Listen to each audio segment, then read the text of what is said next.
The one witness cases with no physical evidence are pretty easy just to kind of put aside and say, well, I can't say either way. You've got one person telling me a story. Now, when you have 7 people telling you the same story, and those 7 people are all passing on the relevant questions in not just one polygraph, but multiple polygraphs, I don't know of another case. I do not know of any other UFO type of a case that has that much empirical evidence in its favor, just solely based on the polygraph. Since the 1930s, the polygraph has monitored physiological changes in respiration, cardiovascular activity, and electrodermal activity, which is basically sweating.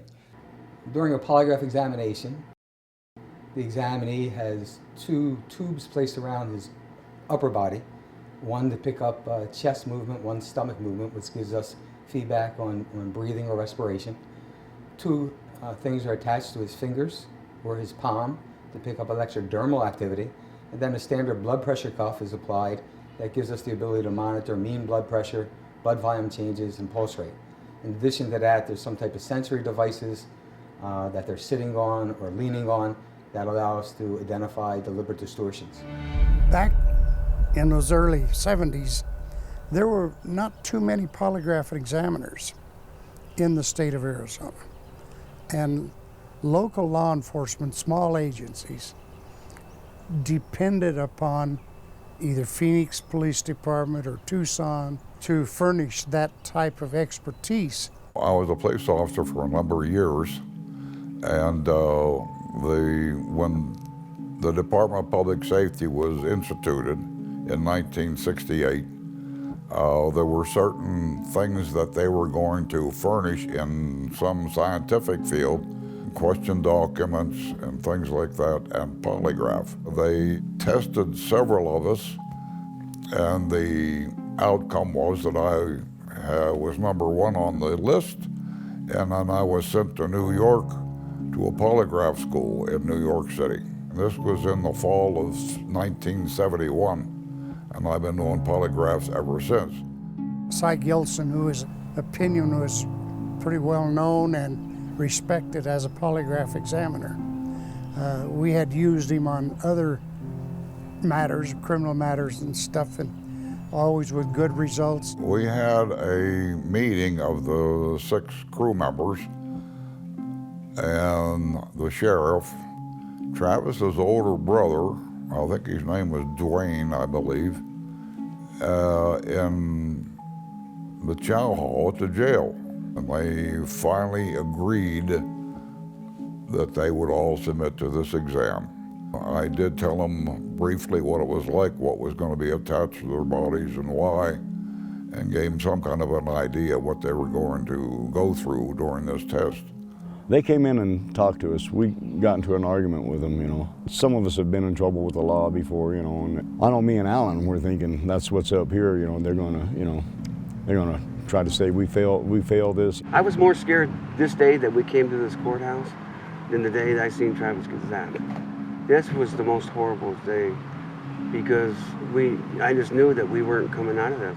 There was one young man, he was the youngest of the group, sat over sort of to the side and didn't have much input or anything to say. And from past experience with interrogations and so on, someone like that is more likely to admit that it's a sham or whatever. So he's the one I wanted to choose first, because if it was a sham, it would save a lot of time and effort on my part and everybody else. Steve was his first name, but I don't remember the last name. I always thought they just took Steve because he was young and the most scared. You know, I was the first one to take the polygraph test because they thought I would crack. I usually can get a pretty good idea as I go through the exam to know whether or not the questions are profitable in the sense that he's responding to certain specific questions, and then I would have a conclusive examination. And frankly, when I finished with him, I was quite surprised myself because he was passing the exam. Once the test got underway, he started changing his mind very quickly. After he'd tested about 3 of the 6, he seemed to be acting differently. By the time he had tested all of us, he seemed to be a believer. I talked to him after the tests, and he indicated to me that apparently he was wrong. Unofficially, he said that he believed that we had told the truth. One young guy, I think he was a red-haired fellow, his name was Dallas, that's his last name. And he had been in some minor scrapes or something with the law prior to that. So he was a little bit dubious about taking the exam to start with. He did not cooperate with me at all. They have to cooperate in the sense that they have to sit still, no movements, listen to the questions, a one-word answer, and so on. And he was doing anything he could to disrupt the tracings, which he did, and his test was inconclusive. 5 of them passed. One of them is inconclusive merely because of the person's general nervous tension, not because there was any failure. The one, I believe, Alan, at the beginning was inconclusive because he got all flustered, walks out of the exam, didn't finish. They had to mark that inconclusive. But I tested each one of them down the line, and they all come out on the positive side. They were being truthful to those relevant questions.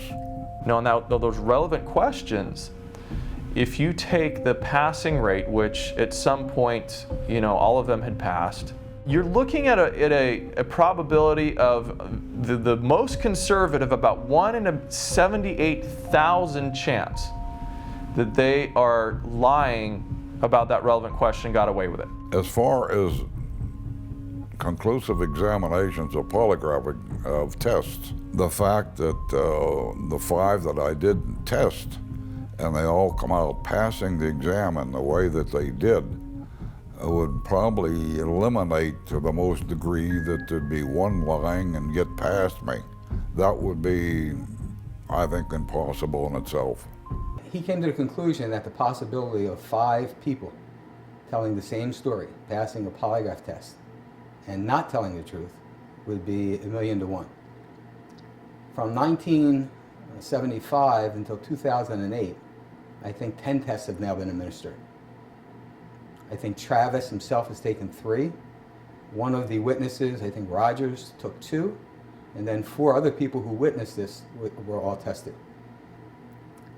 The likelihood that in 10 tests with 3 different examiners from 3 different agencies or companies who would probably go into the testing biased. I mean, you would think if you're testing someone about a UFO, as an examiner, you're probably thinking they're lying. The probability that all of these people could pass would be astronomical if they weren't telling the truth. To obtain an expert opinion on what conclusions could be drawn from the polygraph tests in the Travis Walton case, we interviewed Edward Gelb, president of the American Polygraph Association.